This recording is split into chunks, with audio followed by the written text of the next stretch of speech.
চিন্তা করতেছিলাম বাসায় অনেকগুলো গাজর জমে গেছে, আর বাসায় কেউ সুইট আইটেম খেতেই চায় না, তো খাবে কি? তো আমার গাজরগুলো আমি কি করব?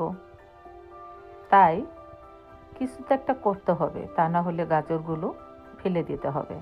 তাই চিন্তা করলাম অর্গানিক গাজর ফেলে দেব, তাই অল্প মিষ্টি দিয়ে একটু লাড্ডুই তৈরি করে নিই। আর এই ডুমু ডুমু গাজরের লাড্ডু, ওয়াও, দেখতে যতটা লোভনীয়, খেতেও হয়েছিল অসাধারণ মজা, আলহামদুলিল্লাহ। আজকে আমি দেখাবো কত সহজেই এইভাবে মজার লাড্ডু তৈরি করে নিতে পারেন।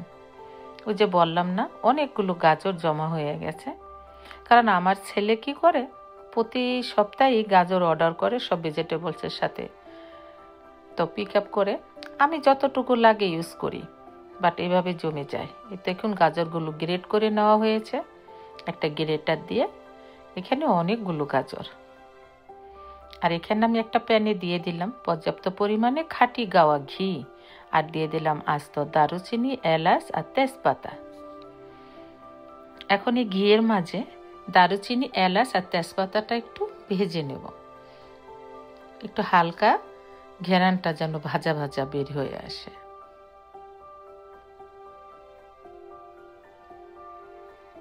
আর সেই ঘিয়ের মাঝে দিয়ে দিলাম গ্রেট করে রাখা গাজরগুলো।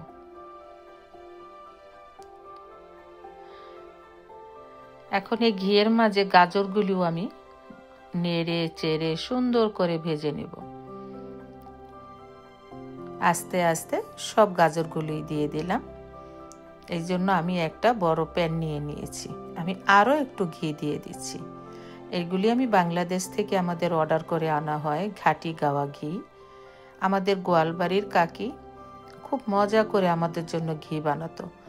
উনি এখন নাই, মারা গেছে, তাই ওনার ছেলেরাই বানিয়ে দেয়। খুব ধৈর্য সহকারে অনেকক্ষণ ধরে গাজরগুলো ঘিয়ে ভেজে নিতে হবে। এ পর্যায়ে আমি দিয়ে দিচ্ছি একেবারে ফুল ক্রিম মিল্ক। এই তো আমি ফুল ক্রিম মিল্ক দিয়ে দিলাম, কারণ একটু মিল্ক দিতে হবে। আর দিয়ে দিচ্ছি কনডেন্স মিল্ক। অবশ্যই এই লাড্ডুটার ভিতরে একটু কনডেন্স মিল্ক ইউজ করবেন, এতে খেতে আরো বেশি মজা হয়। আর দিয়ে দিলাম গুঁড়ো দুধ, ফুল ক্রিম গুঁড়ো দুধ দিয়ে দিলাম। আমি সবসময় বাসায় নিড ইউজ করি, আপনারা যে কোনো গুঁড়ো দুধ দিতে পারেন, সমস্যা নেই। এখন আবার খুব নেড়ে চেড়ে গাজরটা একেবারে ধৈর্য সহকারে ভুনাতে হবে। আর আমি আজকে কোনো ফুড কালার ইউজ করব না, কারণ আমার গাজরের কালারটা অসাধারণ। আর এটা এরকম দেখাচ্ছে দুধের জন্য, এটা আস্তে আস্তে যখন দুধটা টেনে যাবে, ভাজা ভাজা হয়ে যাবে, আবার ওর আসল রূপটা ফেরত আসবে। আমি এখানে সামান্য আর একটু চিনি অ্যাড করে দিচ্ছি, কারণ কনডেন্স মিল্কের মিষ্টিতে এতগুলো গাজর মিষ্টি হবে না।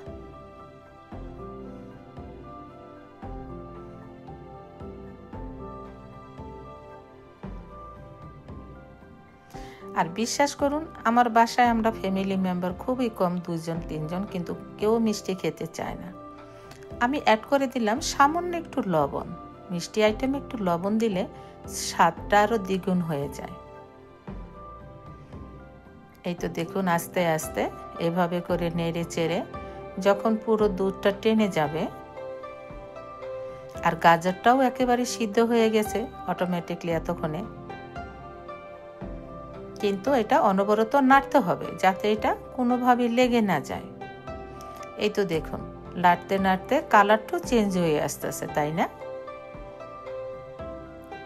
আর আমার বাসায় ফুড কালার আমি ইউজ করি না, কারণ আমার ছেলে ফুড কালার কোনোভাবেই সে অ্যাপ্রুভ করে না, পছন্দ করে না খাবারের ভিতরে আর্টিফিশিয়াল কোনো কিছু দিতে।